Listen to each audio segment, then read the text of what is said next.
RRR సినిమాతో hit అందుకున్న తర్వాత దాదాపు ఏడాది గ్యాప్ తీసుకొని ఇటీవలే దేవర షూటింగ్ మొదలుపెట్టాడు జూనియర్ ఎన్టీఆర్.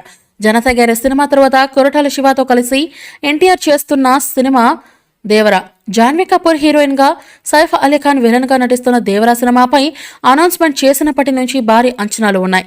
ఆ అంచనాలను మరింత పెంచుతూ కొరటాల శివ ఎప్పటికప్పుడు సినిమా నుంచి రకరకాల అప్డేట్స్ ఇస్తూ ఉన్నారు.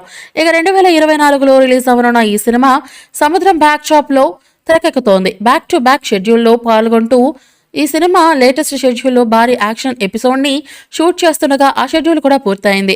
నిజానికి ఈ సినిమా మొత్తం మీద హైలైట్ గా చెప్పుకోబడుతున్న ఈ సీక్వెల్స్ ను సైలెంట్ గా షూట్ పూర్తి చేశారు.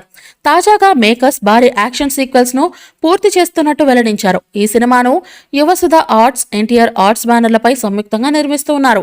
అయితే సైలెంట్ గా ఈ సినిమా షూట్ పూర్తి చేస్తూ ఉండడం హాట్ టాపిక్ అవుతోంది. అయితే Pawan Kalyan OG cinema shoot ను కూడా ఇలానే జెట్ స్పీడ్ లో పూర్తి చేస్తున్నారు మేకర్స్. సుజిత్ డైరెక్షన్ లో డివి విధానయ్య ఆ సినిమాను భారీ అంచనాలతో తెరకెక్కిస్తూ ఉన్నారు. దీంతో ఆ దేవరే ఫాస్ట్ అంటే ఈ దేవర మరింత ఫాస్ట్ గా ఉన్నాడని అంటూ నెటిజన్లు కామెంట్ చేస్తూ ఉన్నారు. ఈ మూవీపై మీ అభిప్రాయాన్ని కామెంట్ బాక్స్లో తెలియజేయండి. ఈ వీడియో మీకు నచ్చితే లైక్ చేయండి, షేర్ చేయండి, కామెంట్ చేయండి. మరిన్ని అప్డేట్స్ కోసం మన ఛానల్ని సబ్స్క్రైబ్ చేయండి. అలాగే పక్కనే ఉన్న గంట సింబల్ని గట్టిగా టంగ్ టంగ్ అని కొట్టేసేయండి.